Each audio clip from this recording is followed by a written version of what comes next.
ವಿಶ್ವಜೀವಾಂತರತ್ವಾದ್ಯೈಃ ಲಿಂಗೈಃ ಸರ್ವೈಃ ಯುತಃ ಸಹಿ.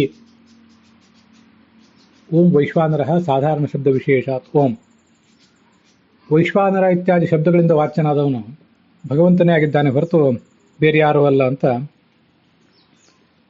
ಆಚಾರ್ಯರು ಈ 9 ಸೂತ್ರಗಳನ್ನು ಒಳಗೊಂಡಂತಹ ಒಂದು ಅಧಿಕರಣದಲ್ಲಿ ಪ್ರತಿಪಾದನೆ ಮಾಡ್ತಾ ಇದ್ದಾರೆ. ಇಲ್ಲಿ ವೈಶ್ವಾನರ ಅಂತನ್ನುವಂಥ ಒಂದೇ ಶಬ್ದ ಅಲ್ಲ, ಇಂಥ ಅನೇಕ ಶಬ್ದಗಳಿವೆ. ಆ ಎಲ್ಲ ಶಬ್ದಗಳಿಂದಲೂ ವಾಚ್ಯನಾದವನು ಅವನೇ. ಅದಕ್ಕಾಗಿ ರಾಘವೇಂದ್ರ ಸ್ವಾಮಿಗಳು ಕೂಡ ಯೌಗಿಕ ವೈಶ್ವಾನರ ಶಬ್ದಿತ ವಿಶ್ವಜೀವಾಂತರತ್ವಾದ್ಯೈಹಿ, ವಿಶ್ವಜೀವಾಂತರತ್ವ ಅನ್ನೋದು ಒಂದು ಕಾರಣ ಆ ಭಗವಂತ ಶಬ್ದ ವಾಚ್ಯನಾಗಲಿಕ್ಕೆ. ಅದೊಂದೇ ಕಾರಣ ಅಲ್ಲ, ಅನೇಕ ಕಾರಣಗಳನ್ನು ಸೂಚನೆ ಮಾಡಿದ್ದಾರೆ.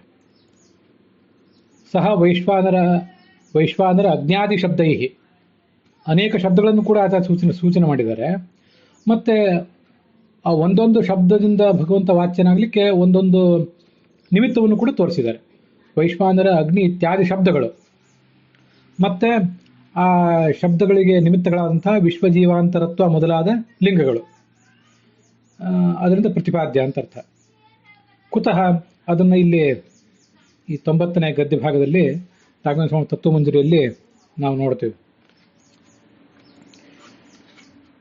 ಲಿಂಗೈಃ ಸರ್ವೈಃ ಯುತಃ ಹಿ ಇತಿ ಆವೃತ್ತಿ.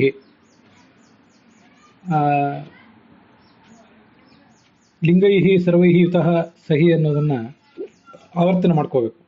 ಅದು ಆವರ್ತನೆ ಹೇಗೆ ಮಾಡ್ಕೋಬೇಕು ಅಂತ ಅನ್ನೋದನ್ನು ತೋರಿಸ್ತಾರೆ. ಲಿಂಗ ಶಬ್ದ ಅತ್ರ ಪ್ರಮಾಪಕ ಮಾತ್ರ ಪರಃ. ಲಿಂಗ ಅಂದ್ರೆ ಏನರ್ಥ? ಲಿಂಗ ಅಂದರೆ ಪ್ರಮಾಪಕ. ಪ್ರಮಾ ಅಂದರೆ ಯಥಾರ್ಥ ಜ್ಞಾನ. ಆ ಯಥಾರ್ಥ ಜ್ಞಾನ ಜನಕವಾದಂತಹ ಎಲ್ಲ ಕಾರಣಗಳು ಪ್ರಮಾಣಗಳು ಅಂತ ಈಗ ಅರ್ಥವನ್ನು ತಿಳ್ಕೊಳ್ಬಹುದು. ಲಿಂಗ ಈ ಎಲ್ಲ ಪ್ರಮಾಣಗಳಿಂದಲೂ ಅವನೇ ವಾಚ್ಯನಾಗಿದ್ದಾನೆ.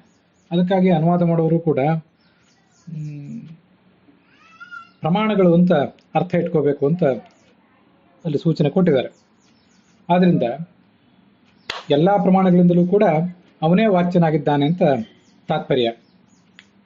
ಈ ಎಲ್ಲ ಶಬ್ದಗಳನ್ನು ಯಾವ ಪ್ರಮಾಣದಲ್ಲಿ ನಾವು ನೋಡ್ತೀವೋ, ಬೇರೆ ಬೇರೆ ವೇದವಾಕ್ಯಗಳಲ್ಲಿ ಬಂದಿರುವಂಥ ಪ್ರಮಾಣಗಳಲ್ಲಿ, ಆ ಎಲ್ಲ ಪ್ರಮಾಣಗಳಿಂದಲೂ ಕೂಡ ಇವನೇ ವಾಚ್ಯನಾಗಿದ್ದಾನೆ, ಬೇರೆ ಯಾರು ಕೂಡ ವಾಚ್ಯರಲ್ಲ ಅಂತ ತಾತ್ಪರ್ಯ.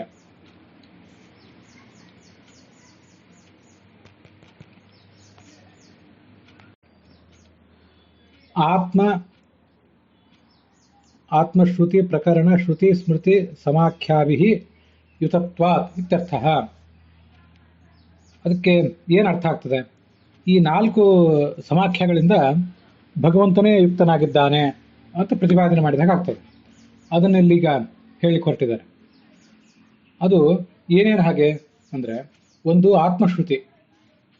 ಅದಕ್ಕೆ ಅನುವಾದದಲ್ಲಿ ಈ ಥರ ಬರೆದಿದ್ದಾರೆ, ಅದನ್ನು ನೋಡ್ಬೋದು. ಮುಂದೆ ಓಂ ಸ್ಮರ್ಯಮಾಣಂ ಅನುಮಾನಂ ಸ್ಯಾದಿತಿ ಅಂತ ಮುಂದಿನ ಸೂತ್ರ ಇದೆ. ಈ 1ನೇ ಅಧ್ಯಾಯದ 2ನೇ ಪಾದದ 25ನೇ ಸೂತ್ರ. ಅಲ್ಲೂ ಕೂಡ ಇತಿ ಶಬ್ದ ಸಮಾಖ್ಯಾ ಪ್ರದರ್ಶಕ ಅಂತೆಲ್ಲ ಹೇಳಿದ್ದಾರೆ. ಸಮಾಖ್ಯ ಅಂದರೆ ಸಂವಾದ.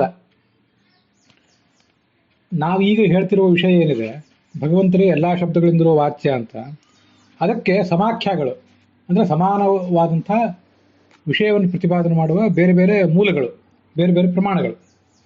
ಅದು ಯಾವ್ದ್ಯಾವುದು? ಈಗಲೇ ಆತ್ಮಶ್ರುತಿ ಪ್ರಕರಣ ಶ್ರುತಿ ಸ್ಮೃತಿ ಸಮಾಖ್ಯ ಅಂತ ಇಷ್ಟು ಬಂತಲ್ಲ, ಅದನ್ನು ಒಂದು ಆತ್ಮಶ್ರುತಿ ಅಂತ ತಿಳ್ಕೊಳ್ಬೇಕು. ಆತ್ಮಶ್ರುತಿ. ಮುಂದೆ ಪ್ರಕರಣ ಅಂದರೆ ಬ್ರಹ್ಮ ಪ್ರಕರಣ. ಮುಂದೆ ಶ್ರುತಿ ಅಂದರೆ ಪುರುಷ ಸೂಕ್ತ. ಮತ್ತು ಸ್ಮೃತಿ ಅಂತಂದರೆ ಭಗವದ್ಗೀತೆ. ಇಷ್ಟರ ಸಮಾಖ್ಯ ಅಂತ ಅರ್ಥ. ಒಂದು ಭಗವಂತನನ್ನು ಆತ್ಮ ಅಂತ ಹೇಳುವಂಥ ವೇದವಾಕ್ಯದ ಬೆಂಬಲ ನಮಗಿದೆ.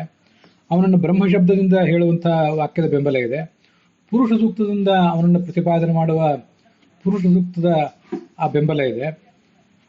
ಮತ್ತು ಈ ಗೀತೆಯಲ್ಲೂ ಕೂಡ ಅಹಂ ವೈಶ್ವಾನರೋ ಭೂತ್ವ ಪ್ರಾಣಿನಾಂ ದೇಹಮಾಶ್ರಿತ ಅಂತ ಕೃಷ್ಣ ತನ್ನನ್ನು ತಾನೇ ವೈಶ್ವಾನರ ಅಂತ ಹೇಳ್ಕೊಂಡದ್ದು. ಆದ್ದರಿಂದ ಕೃಷ್ಣನ ಮೂಲ ರೂಪವಾದಂಥ ವಿಷ್ಣುವೇ ವೈಶ್ವಾನರ ಅಂತ ಇಷ್ಟು ನಮಗೆ ಗೊತ್ತಾಗ್ತದೆ. ಅದನ್ನ ಈಗ ನಾವು ಮುಂದೆ ನೋಡೋಣ. ಈಗ ಆತ್ಮಶ್ರುತಿ ಅಂತ ಬಂತು ಮೊದಲನೇದಾಗಿ. ಆತ್ಮಶ್ರುತಿ ಅಂದ್ರೆ ಏನರ್ಥ? ವೈಶ್ವಾನರ ಮಹಾತ್ಮಾನಂ. ಆತ್ಮಶಬ್ದದಿಂದ ವಾಚ್ಯನಾದವನು ಯಾರು? ವಿಷ್ಣುವೇ. ಅದ್ರ ಬಗ್ಗೆ ಎಲ್ಲೂ ಕೂಡ ಸಂಶಯ ಇಲ್ಲ. ಅದನ್ನು ಮುಂದಿನ ಸೂತ್ರಗಳಲ್ಲಿ ಪ್ರತಿಪಾದನೆ ಮಾಡ್ತಾರೆ. ಈಗ ನಾವು ನೋಡ್ತಿರೋದು ಆತ್ಮಾನಂ ವೈಶ್ವಾನರ ಉಪಾಸ್ತೆ ಅಂತ ಏನಿದೆಯಲ್ಲ, ವೈಶ್ವಾನರಂ ಆತ್ಮಾನಂ ಅಂತ ಇಷ್ಟೇ ಬಂದಿದೆ ಈ ತತ್ವಮಂಜರಿಯಲ್ಲಿ. ಅದು ಆತ್ಮಾನಂ ವೈಶ್ವಾನರಂ ಉಪಾಸ್ತೆ ಅಂತ ಮೂಲ ಛಾಂದೋಗ್ಯ ಉಪನಿಷತ್ತಿನ ಮಾತು. ಅದನ್ನ 24ನೇ ಸೂತ್ರದಲ್ಲಿ, 1ನೇ ಅಧ್ಯಾಯದ 2ನೇ ಪಾದದ 24ನೇ ಸೂತ್ರದಲ್ಲಿ ವೈಶ್ವಾನರ ಸಾಧಾರಣ ಶಬ್ದ ವಿಶೇಷಾತ್ ಅನ್ನೋ ಮಾತಿನಿಂದ ಆ ಸೂತ್ರದಲ್ಲಿ ಆಚಾರ್ಯರು ಆತ್ಮಾನಂ ವೈಶ್ವಾನರಂ ಉಪಾಸ್ತೆ ಅಂತ ಈ ಛಾಂದೋಗ್ಯದ ಮಾತನ್ನು ಕೊಟ್ಟಿದ್ದಾರೆ. ಅಲ್ಲಿ ಆ ವೈಶ್ವಾನರನನ್ನ ಆತ್ಮ ಎಂಬ ಶಬ್ದದಿಂದ ಕರೆದಿರುವುದರಿಂದ ವಿಷ್ಣುವೇ ಆ ವೈಶ್ವಾನರ ಶಬ್ದದಿಂದ ವಾಚ್ಯನಾಗಿರಬೇಕು. ಇದು ಆತ್ಮಶ್ರುತಿ ಮೊದಲನೇದಾಗಿ. ಇನ್ನು ಬ್ರಹ್ಮ ಪ್ರಕರಣ ಅಂತ ಮುಂದೊಂದು ಬ್ರಹ್ಮ ಶಬ್ದವನ್ನ ಒಳಗೊಂಡಂಥ ಒಂದು ವೇದ ಭಾಗ. ಕೋನ ಆತ್ಮ ಕಿಂ ಬ್ರಹ್ಮ ಅಂತಿದು ಮುಂದಿನ ಇನ್ನೊಂದು ವೇದ ಭಾಗ. ಇದು ಬ್ರಹ್ಮ ಎಂಬ ಶಬ್ದದಿಂದ ಆ ಪರಮಾತ್ಮನನ್ನು ವರ್ಣನೆ ಮಾಡಿದ್ದಾರೆ. ಅದೇ ಮಾತನ್ನು ನಾವು ಗಮನಿಸಬಹುದು. ಅದೇ ವೇದವಾಕ್ಯದಲ್ಲಿ ಆತ್ಮ ಅಂತಲೂ ಬ್ರಹ್ಮ ಅಂತಲೂ ಎರಡು ಮಾತಿನಿಂದ ಅವನನ್ನು ವರ್ಣನೆ ಮಾಡಿದ್ದಾರೆ. ಆತ್ಮಶಬ್ದವಾಚ್ಯನಾದವನು ಭಗವಂತ ಅನ್ನೋದು ನಿಶ್ಚಿತ. ಆದ್ದರಿಂದ ಇಲ್ಲೂ ಕೂಡ ಆತ್ಮ ಬ್ರಹ್ಮ ಎರಡೂ ಶಬ್ದವೊಂದು ವಾಚ್ಯ ಅವನೇ. ಹಾಗಾಗಿ ವೈಶ್ವಾನರ ಶಬ್ದವಾಚ್ಯನಾದವನು ಕೂಡ ಅವನೇ ಅಂತ ನಾವು ತಿಳಿಯಬಹುದು. ಕೋನ ಆತ್ಮ ಕಿಂ ಬ್ರಹ್ಮ ಅನ್ನುವಂಥ ಛಾಂದೋಗ್ಯದ ಮಾತೇನಿದೆ, ಇದು 5ನೇ ಅಧ್ಯಾಯದ ಛಾಂದೋಗ್ಯ ಉಪನಿಷತ್ತಿನ 5ನೇ ಅಧ್ಯಾಯದ 11ನೇ ಖಂಡದಲ್ಲಿ ಮೊದಲನೇ ಮಂತ್ರ. ವೈಶ್ವಾನರಂ ಆತ್ಮಾನಂ ಉಪಾಸ್ತೆ ಅಂತ ಏನು ಬಂದಿದೆಯಲ್ಲ, ಅದನ್ನ ಆಚಾರ್ಯರು ಇವೆಲ್ಲನೂ ಕೂಡ ಸೂಚನೆ ಮಾಡಿದ್ದಾರೆ ಆ ವೇದ ಭಾಗಗಳನ್ನೆಲ್ಲ. ಅದು ಛಾಂದೋಗ್ಯ ಉಪನಿಷತ್ತಿನ 5ನೇ ಅಧ್ಯಾಯದ 18ನೇ ಖಂಡದಲ್ಲಿ ಬರುವಂತಹ ಮಂತ್ರ. ಈ ಪರಮಾತ್ಮನನ್ನೇ ಆತ್ಮ ಎಂಬುದಾಗಿಯೂ ಬ್ರಹ್ಮ ಎಂಬುದಾಗಿಯೂ ಅಲ್ಲಿ ವರ್ಣನೆ ಮಾಡಿದ್ದಾರೆ. ತತ್ವಮಂಜರಿಯಲ್ಲಿ ಇತಿ ಉಪಕ್ರಮೇಣ ಅಸ್ಯ ಬ್ರಹ್ಮ ಪ್ರಕರಣತ್ವಾತ್ ಕೋನ ಆತ್ಮ ಕಿಂ ಬ್ರಹ್ಮ ಪ್ರಶ್ನ. ಯಾರು ಬ್ರಹ್ಮ, ಆತ್ಮ ಯಾರು ಅಂತ ಪ್ರಶ್ನ. ಇತಿ ಉಪಕ್ರಮೇಣ ಹೀಗೆ ಪ್ರಾರಂಭ ಮಾಡಿದ್ದಾರೆ. ಮುಂದೆ ಅದು ಯಾವುದೋ ಒಂದು ಉಪದೇಶವನ್ನು ಮಾಡುವಂಥ ಪ್ರಕರಣ ಇದ್ದಿರಬೇಕದು. ಇತಿ ಉಪಕ್ರಮೇಣ ಹೀಗೆ ಪ್ರಾರಂಭ ಮಾಡಿರುವುದರಿಂದ ಅಸ್ಯ ಬ್ರಹ್ಮ ಪ್ರಕರಣತ್ವಾತ್, ಈಗ ನಡೆದಿರುವುದೆಲ್ಲ ಏನಿದೆ ಛಾಂದೋಗ್ಯ ಉಪನಿಷತ್ನಲ್ಲಿ, ಇದೆಲ್ಲವೂ ಕೂಡ ಬ್ರಹ್ಮನನ್ನ ಪರಬ್ರಹ್ಮನನ್ನ ಹೇಳುವಂಥ ಪ್ರಕರಣವೇ ಇದು. ವಿಷ್ಣು ರೂಪನಾದ ಪರಬ್ರಹ್ಮನನ್ನ ಪ್ರತಿಪಾದನೆ ಮಾಡುವಂಥ ಪ್ರಕರಣವೇ. ಯಾಕೆಂದ್ರೆ ಅಲ್ಲಿ ಒಂದ್ ಕಡೆ ಆತ್ಮ ಅಂತ ಶಬ್ದ ಬಂದಿದೆ. ಈಗ ವೈಶ್ವಾನರಂ ಆತ್ಮಾನೋಪಾಸ್ತೆ ಅನ್ನುವಲ್ಲೂ ಕೂಡ ಆತ್ಮ ಅಂತ ಶಬ್ದ ಬಂದಿದೆ. ಹೀಗೆಲ್ಲ ಬಂದಿರುವುದರಿಂದ ಇದು ಆತ್ಮ ಶಬ್ದವನ್ನು ಹೇಳಿ ಆ ಪ್ರಕರಣ ಪ್ರಾರಂಭ ಮಾಡಿರುವುದರಿಂದ ಇದು ಬ್ರಹ್ಮ ಪ್ರಕರಣ ಅಂತಾನೆ, ಪರಬ್ರಹ್ಮ ಪ್ರಕರಣ ಅಂತಾನೆ ನಾವು ತಿಳ್ಕೊಳ್ಬೇಕು. ಮುಂದೆ ಶೀಷ್ಣು ದೇವ್ ಸಮವರ್ತತ ಇತ್ಯಾದಿನ ಪುರುಷ ಸೂಕ್ತೋಕ್ತಸ್ಯ ಮೂರ್ಧೈವ ಸುತೇಜಾಹ ಇತ್ಯಾದಿನ ವೈಶ್ವಾನರ ವಿದ್ಯಾಯಾಂ ಛಾಂದೋಗ್ಯ ಉಪನಿಷತ್ತಿನ ಆ 5ನೇ ಅಧ್ಯಾಯದ 18ನೇ ಖಂಡದಲ್ಲಿ ತಸ್ಯ ಹವಾ ಏತಸ್ಯ ಆತ್ಮನಃ ವೈಶ್ವಾನರಸ್ಯ ಮೂರ್ಧೈವ ಸುತೇಜಾಹ ಚಕ್ಷುರ್ವಿಶ್ವರೂಪಃ ಪ್ರಾಣಃ ಪೃಥಗ್ವತ್ಮ ಸಂದೇಹೋ ಬಹುಲಃ ವಸ್ತುರೇವರೈಃ ಅಂತ ಹೀಗೆಲ್ಲ ಅಲ್ಲಿ ವರ್ಣನೆ ಬಂದಿದೆ. ಅದರ ತಾತ್ಪರ್ಯ ಏನು? ಈ ವೈಶ್ವಾನರ ನಾಮಕನಾದ ಭಗವಂತನ ತೇಜಸ್ಸೇನಿದೆ ಅದಕ್ಕೆ ಸುತೇಜ ಅಂತ ಹೆಸರು, ಅವನ ಕಣ್ಣಿಗೆ ವಿಶ್ವರೂಪ ಅಂತ ಹೆಸರು, ಪ್ರಾಣವಾಯುವಿಗೆ ಪೃಥಗ್ವತ್ಮ ಅಂತ ಹೆಸರು, ಅವನ ಮಧ್ಯ ದೇಹ ಅದಕ್ಕೆ ಬಹುಲ ಅಂತ ಹೆಸರು. ಹೀಗೆಲ್ಲ ಅದನ್ನು ವರ್ಣನೆ ಮಾಡಿದ್ದಾರೆ. ಅದೇ ಪ್ರಸಂಗದಲ್ಲೇ ಅವನ ಹೃದಯವೇ ಗಾರ್ಹಪತ್ಯ, ಮತ್ತೆ ಅವನ ಮನಸ್ಸೇ ಅನ್ವಾಹಾಧಿಪತಿನ ಅಂದರೆ ದಕ್ಷಿಣಾಗ್ನಿ, ಮತ್ತೆ ಅವನ ಮುಖವೇ ಆಹವನೀಯಾಗ್ನಿ ಅಂತ ಹೀಗೆಲ್ಲ ವರ್ಣನೆ ಬಂದಿದೆ. ಅದನ್ನ ಇಲ್ಲಿ ರಾಘವೇಂದ್ರ ಸ್ವಾಮಿಗಳು ಮೂರ್ಧೈವ ಸುತೇಜಾಹ ಅಂತನ್ನೋದನ್ನ ತಗೊಂಡಿದ್ದಾರೆ.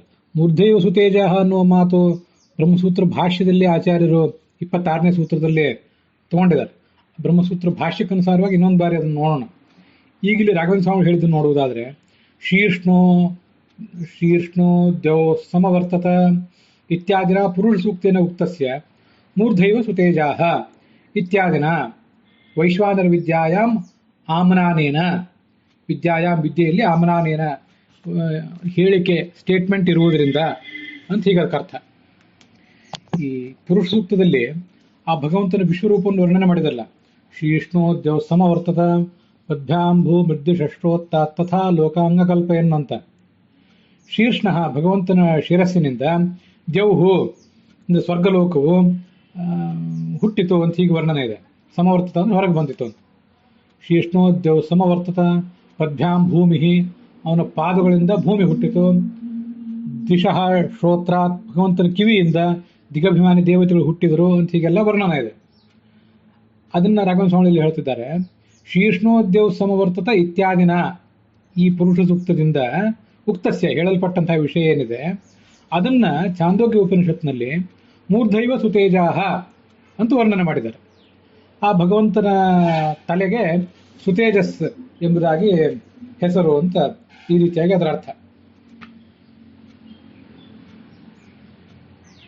ಆದ್ರಿಂದ ಪುರುಷ ಸೂಕ್ತದಿಂದ ಯಾರು ವಾಚ್ಯ? ಭಗವಂತನೇ ವಾಚ್ಯ, ವಿಷ್ಣುವೇ ವಾಚ್ಯ ಅಂತ ಅನ್ನೋದು ಪ್ರಸಿದ್ಧವಾದ್ದು. ಅದನ್ನೇ ನಾವು ಮತ್ತೆ ಮತ್ತೆ ಪ್ರತಿಪಾದನೆ ಮಾಡಬೇಕಾಗಿಲ್ಲ. ಆದ್ರಿಂದ ವೈಶ್ವಾನರ ವಿದ್ಯೆಯಲ್ಲೂ ಕೂಡ ಅವನೇ ವಾಚ್ಯ. ಇದರಿಂದ ಎಲ್ಲಿ ಗೊತ್ತಾಗ್ತದೆ ಅಂದ್ರೆ, ಅರ್ಥತಃ ಪುರುಷ ಸೂಕ್ತ ಉಕ್ತ ಸಮಾಖ್ಯಾನ. ಪುರುಷ ಸೂಕ್ತದಲ್ಲಿಯೂ ಛಾಂದೋಗ್ಯ ಉಪನಿಷತ್ನಲ್ಲೂ ಒಂದೇ ಶಬ್ದ ಏನು ಬಳಕೆ ಕಂಡಿಲ್ಲ. ಆದರೆ ಅರ್ಥತಃ ಅರ್ಥ ಮಾತ್ರ ಎರಡೂ ಕಡೆ ಒಂದೇ ರೀತಿಯಾದದ್ದಿದೆ. ಆ ಪರಮಾತ್ಮನ ತಲೆಯಿಂದ ಈ ಆಕಾಶ ಪರಮಾತ್ಮನ ತಲೆಯಿಂದ ದ್ಯುಲೋಕ ಹುಟ್ಟಿತು ಅಂತ ಅಲ್ಲಿ ವರ್ಣನೆ ಮಾಡಿದ್ದಾರೆ. ಇಲ್ಲೂ ಕೂಡ ಆ ಭಗವಂತನ ಶಿರಸ್ಸು ಸುತೇಜ ಎಂಬುದಾಗಿ ವರ್ಣಿತ ಆಗಿದೆ ಅಂತ ಹೇಳಿದ್ದಾರೆ. ಅದಕ್ಕೆ ಭಾಷ್ಯದಲ್ಲಿ ಈ ರೀತಿಯಾಗಿ ಆಚಾರ್ಯ ವ್ಯಾಖ್ಯಾನ ಮಾಡಿದ್ದಾರೆ. ಛಾಂದೋಗ್ಯ ಉಪನಿಷತ್ ಭಾಷ್ಯದಲ್ಲಿ, ಕ್ರೀಡಾತ್ಮಕತ್ವಾತ್ ವಾಕ್ಯಂ ಸುತೇಜಾಶ್ಚ ಅತಿ ತೇಜಸ ಸ್ವರ್ಗಾಧಾರಂ ಶಿರೋ ವಿಷ್ಣೋಃ. ಪರಮಾತ್ಮನ ಶಿರಸ್ಸು ಅದು ಕ್ರೀಡಾ ರೂಪವಾದದ್ದು, ಅಂದರೆ ಜ್ಞಾನಾನಂದ ರೂಪವಾದದ್ದು. ಆದ್ದರಿಂದ ಅದು ಸ್ವರ್ಗಕ್ಕೆ ಆಧಾರವೂ ಕೂಡ ಆಗಿರುವುದರಿಂದ ದ್ಯು ಅಂತ ಅದಕ್ಕೆ ಹೆಸರಿದೆ ಆ ಪರಮಾತ್ಮನ ತಲೆಗೆ. ಮತ್ತೆ ಅದಕ್ಕೆ ಸುತೇಜ ಎಂಬ ಹೆಸರೂ ಕೂಡ ಇದೆ. ಅದನ್ನು ನಾವು ಇಲ್ಲಿ ನೋಡಬೇಕು. ಪರಮಾತ್ಮನ ತಲೆಗೆನೆ ದಿವು ಅಂತ ಹೆಸರು, ಮತ್ತೆ ಸುತೇಜ ಅಂತನೂ ಹೆಸರು. ಈಗ ಆ ಪುರುಷ ಸೂಕ್ತಕ್ಕೂ ಛಾಂದೋಗ್ಯ ಉಪನಿಷತ್ತಿಗೂ ಇರುವ ಸಂಬಂಧ ನಮ್ಗೆ ಗೊತ್ತಾಗ್ತದೆ. ಪುರುಷ ಸೂಕ್ತದಲ್ಲಿ ದ್ಯು ಅಂತ ಶಬ್ದ ಇದೆ, ಛಾಂದೋಗ್ಯ ಉಪನಿಷತ್ನಲ್ಲಿ ಸುತೇಜ ಅಂತ ಶಬ್ದ ಇದೆ. ಹೀಗೆ ಆ ದ್ಯು ಎಂಬ ಶಬ್ದದಿಂದಲೂ ಸುತೇಜ ಎಂಬ ಶಬ್ದದಿಂದಲೂ ಆ ಭಗವಂತನ ಶಿರಸ್ಸೇ ವಾಚ್ಯ ಅನ್ನೋದನ್ನ ನಾವು ಹಾಗೆ ತಿಳ್ಕೋಬೇಕು. ಆದರೆ ಮೂರ್ಧೈವ ಸುತೇಜ ಅನ್ನುವ ಈ ಒಂದು ವೇದವಾಕ್ಯ ಅದು 18ನೇ ಖಂಡದಲ್ಲಿದೆ. ಆಚಾರ್ಯರು ಅದಕ್ಕೆ ವ್ಯಾಖ್ಯಾನ ಮಾಡಿರುವುದು 12ನೇ ಖಂಡದಲ್ಲಿದೆ.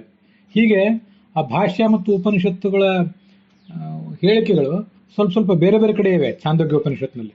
ನಾವು ಅದನ್ನು ಹೀಗೆ ಹೊಂದಾಣಿಕೆ ಮಾಡಿ ತಿಳ್ಕೋಬೇಕಷ್ಟೆ. ಅದಕ್ಕೆ ಹೇಳಿದ್ದು ಅರ್ಥತಃ ಪುರುಷ ಸೂಕ್ತ ಉಕ್ತ ಸಮಾಖ್ಯಾನ.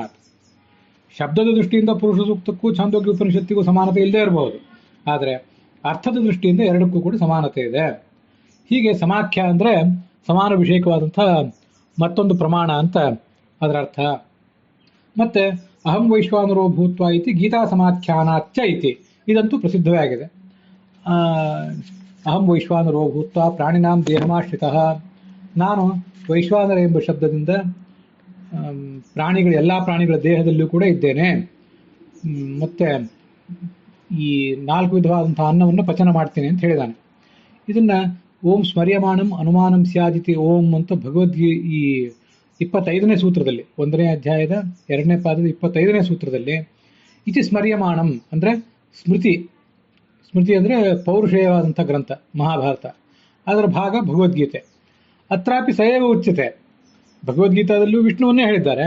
ಹಾಗಾಗಿ ಇಲ್ಲಿ ವೈಶ್ವಾನರ ಎಂಬ ಶಬ್ದದಿಂದಲೂ ಕೂಡ ಆ ವಿಷ್ಣು ಕೃಷ್ಣ ಅವನನ್ನೇ ಹೇಳಿರಬೇಕು. ಇತ್ಯಸ್ಯ ಅನುಮಾಪಕಂ, ಹೀಗದು ಸೂಚಕವಾಗಿದೆ. ಈಗ ನಾನು ಓದಿದ್ದು ಬ್ರಹ್ಮಸೂತ್ರ ಭಾಷ್ಯದ ವಾಕ್ಯ ಆ 25ನೇ ಸೂತ್ರದಲ್ಲಿ. ಅನುಮಾಪಕಂ ಸಮಾಖ್ಯಾನಾತ್ ಇತಿ ಶಬ್ದ ಸಮಾಖ್ಯಾ ಪ್ರದರ್ಶಕ. ಅನುಮಾನಂ ಸ್ಯಾದ್ ಇತಿ ಎಂಬುದರಿಂದ, ಇತಿ ಎಂಬ ಶಬ್ದದಿಂದ ಸೂತ್ರದಲ್ಲಿ ಸಮಾಖ್ಯ ಅಂದರೆ ಸಮಾನ ವಿಷಯಕವಾದ ಪ್ರಮಾಣಗಳು, ಅವುಗಳೆಲ್ಲವನ್ನು ಕೂಡ ಸೂಚನೆ ಮಾಡಿದ್ದಾರೆ. ಆದ್ದರಿಂದ ಈ ಒಂದು ಆತ್ಮಶ್ರುತಿ, ಇನ್ನೊಂದು ಬ್ರಹ್ಮ ಪ್ರಕರಣ, ಮತ್ತೊಂದು ಪುರುಷ ಸೂಕ್ತ ಮತ್ತು ಚಾಂದೋಗ್ಯ ಸೂಕ್ತಗಳ ಒಂದು ಸಮಾನವಾದ ಅಭಿಪ್ರಾಯ, ಅದು ಶ್ರುತಿ, ಇನ್ನೊಂದು ಸ್ಮೃತಿ ಅಂದರೆ ಭಗವದ್ಗೀತೆ. ಇವೆಲ್ಲದರ ಆಧಾರ ಇರೋದ್ರಿಂದ ವಿಷ್ಣುವನ್ನೇ ವೈಶ್ವಾನರ ಎಂಬುದಾಗಿ ಹೇಳಬೇಕು ಅಂತ ತಾತ್ಪರ್ಯ. ಪುರುಷ ಸೂಕ್ತದಲ್ಲಿ ಶೀರ್ಷ್ಣಃ ಭಗವಂತನ ತಲೆಯಿಂದ ದ್ಯೌಹು ಅಂದರೆ ಸ್ವರ್ಗಲೋಕವು ಸಮವರ್ತತ ಹುಟ್ಟಿತು ಅಂತ ವರ್ಣನೆ ಮಾಡಿದ್ದಾರೆ. ಇದು ಪುರುಷ ಸೂಕ್ತದ ಅರ್ಥ. ಆ ಛಾಂದೋಗ್ಯ ಉಪನಿಷತ್ನಲ್ಲಿ ಏನು ಹೇಳಿದ್ದಾರೆ ಅಂದರೆ ಮೂರ್ಧೈವ ಸುತೇಜಾಹ, ಆ ಭಗವಂತನ ತಲೆಯೇ ಸುತೇಜ ಎಂಬ ಹೆಸರುಳ್ಳದ್ದು ಅಂತ ವರ್ಣನೆ ಮಾಡಿದ್ದಾರೆ. ಅದು ಛಾಂದೋಗ್ಯ ಉಪನಿಷತ್ತಿನ 5ನೇ ಅಧ್ಯಾಯದ 18ನೇ ಖಂಡದಲ್ಲಿ ನಮಗೆ ಬಂದಿರುವಂಥ ವಿಷಯ. ಸುತೇಜಾಹ ಅಂದರೆ ಆ ಭಗವಂತನ ತಲೆಗದ ಹೆಸರು. ಆದರೆ ಅದನ್ನ ಈ ಛಾಂದೋಗ್ಯ ಉಪನಿಷತ್ತಿನ ಭಾಷ್ಯದಲ್ಲಿ ಹೇಳಿದಾರಲ್ಲ, ಕ್ರೀಡಾತ್ಮಕತ್ವಾತ್ ವ್ಯಾಖ್ಯಂ ಚ ಸುತೇಜಾಶ್ಚ ಅತಿತೇಜಸ ಸ್ವರ್ಗಾಧಾರಂ ಶಿರೋ ವಿಷ್ಣೋ. ಇದು 5ನೇ ಅಧ್ಯಾಯದ 12ನೇ ಖಂಡದಲ್ಲಿ ಬಂದಿರುವಂಥ ಮಾತು. ಭಗವಂತನ ತಲೆ ಸ್ವರ್ಗಕ್ಕೆ ಆಧಾರವಾಗಿದೆ ಅಂತ ಬಂದಿದೆ. ಅದು ಮೂರ್ಧೈವ ಸುತೇಜಾಹ ಅನ್ನೋದರ ವ್ಯಾಖ್ಯಾನ. ನೇರವಾಗಿ ಮೂರ್ಧೈವ ಸುತೇಜಾಹ ಅನ್ನುವ ಛಾಂದೋಗ್ಯ ಉಪನಿಷತ್ತಿನ ಮಾತನ್ನು ನಾವು ನೋಡಿದರೆ ಅದು ಸ್ವರ್ಗಲೋಕಕ್ಕೆ ಆಧಾರ ಭಗವಂತನ ತಲೆ ಅಂತ ಗೊತ್ತಾಗೋದಿಲ್ಲ. ಪುರುಷ ಸೂಕ್ತದಲ್ಲಿ ಸ್ಪಷ್ಟವಾಗಿ ಗೊತ್ತಾಗ್ತದೆ, ಛಾಂದೋಗ್ಯ ಉಪನಿಷತ್ನಲ್ಲಿ ಅದು ಸ್ಪಷ್ಟವಾಗಿ ಗೊತ್ತಾಗೋದಿಲ್ಲ. ಆದರೆ ಅದಕ್ಕೆ ಛಾಂದೋಗ್ಯ ಉಪನಿಷತ್ತಿಗೆ ಅದರ ಭಾಷ್ಯದ ಆಧಾರ ತಗೊಳ್ಬೇಕು. ಸ್ವರ್ಗಾಧಾರಂ ಶಿರೋ ವಿಷ್ಣೋ, ಸುತೇಜ ಎಂಬ ಹೆಸರುಳ್ಳಂತಹ, ದ್ಯು ಎಂಬ ಹೆಸರುಳ್ಳಂತಹ ಭಗವಂತನ ತಲೆ ಅದು ಸ್ವರ್ಗಕ್ಕೆ ಆಧಾರವಾಗಿದೆ. ಛಾಂದೋಗ್ಯ ಭಾಷ್ಯ ಮತ್ತು ಉಪನಿಷತ್ ಎರಡನ್ನೂ ಒಂದು ತಕ್ಕಡಿಯಲ್ಲಿ ಇಡಬೇಕು, ಇನ್ನೊಂದು ತಕ್ಕಡಿಯಲ್ಲಿ ಪುರುಷ ಸೂಕ್ತ ಇದೆ. ಇವೆರಡು ಸೇರಿ ನಮಗೆ ಒಂದು ಅರ್ಥ ಸಿಗ್ತದೆ ಅಂತ ಅರ್ಥ. ಮೂಲ ಛಾಂದೋಗ್ಯ ಉಪನಿಷತ್ತನ್ನೇ ನೋಡಿದರೆ ಆ ಭಗವಂತನ ತಲೆ ಅಂತ ಅನ್ನೋದು ಸ್ವರ್ಗಕ್ಕೆ ಆಧಾರ ಅಂತ ಗೊತ್ತಾಗೋದಿಲ್ಲ. ತಲೆಗೆ ಸುತೇಜ ಅಂತ ಹೆಸರು ಒಂದಿಷ್ಟು ಮಾತ್ರ ಗೊತ್ತಾಗ್ತದೆ. ಅದರಿಂದ ಭಾಷ್ಯದ ನೆರವನ್ನು ಅಲ್ಲಿ ತಗೊಳ್ಬೇಕು. ಆದರೆ ನಾನು ಆಗಲೇ ಹೇಳಿದೆ, ಅದನ್ನು ಕೇಳುವವರೆಲ್ಲರೂ ಕೂಡ ನೋಡಬೇಕು. ಛಾಂದೋಗ್ಯ ಉಪನಿಷತ್ತಿನ 5ನೇ ಅಧ್ಯಾಯದ 18ನೇ ಖಂಡದಲ್ಲಿ ಮೂರ್ಧೈವ ಸುತೇಜ ಅಂತ ಬಂದಿದೆ. ಸ್ವರ್ಗಾಧಾರಂ ಶಿರೋ ವಿಷ್ಣು ಅಂತ ಆಚಾರ್ಯರು ಸ್ಪಷ್ಟೀಕರಣ ಕೊಟ್ಟಿರುವುದು 12ನೇ ಖಂಡದಲ್ಲಿ. ಯಾಕೆಂದ್ರೆ ಅಲ್ಲಿಯೂ ಕೂಡ ಆ ವೈಶ್ವಾನರ ಶಿರಸ್ಸು ದ್ಯುನಾಮಕ ಅಂತ ಹೀಗೆಲ್ಲ ಬಂದಿದೆ. ಏಷ ವೈ ಸುತೇಜ ಆತ್ಮ ವೈಶ್ವಾನರ ಎಂ ತ್ವಮಾತ್ಮಾನಮುಪಾಸ್ಯೆ ಅಂತ ಹೀಗೆ ಅಲ್ಲಿಯೂ ಕೂಡ ಬಂದಿದೆ. ಮೂರ್ಧಾತ್ವೇಷ ಆತ್ಮನಃ, ಹೀಗೆ ಮೂರ್ಧ ಅನ್ನೋ ಮಾತು, ಸುತೇಜ ಅನ್ನೋ ಮಾತು ಆ 12ನೇ ಖಂಡದಲ್ಲೂ ಬಂದಿದೆ. ಮೂರ್ಧೈವ ಸುತೇಜ ಅಂತ ಸ್ಪಷ್ಟವಾದ ಉಲ್ಲೇಖ ಮುಂದೆ 18ನೇ ಖಂಡದಲ್ಲಿದೆ. ಅದರ ಭಾಷ್ಯ 12ನೇ ಖಂಡದಲ್ಲಿದೆ. ಅದೆರಡನ್ನೂ ಸಮೀಕರಿಸ್ಕೊಂಡು ನಾವು ನೋಡಬೇಕು.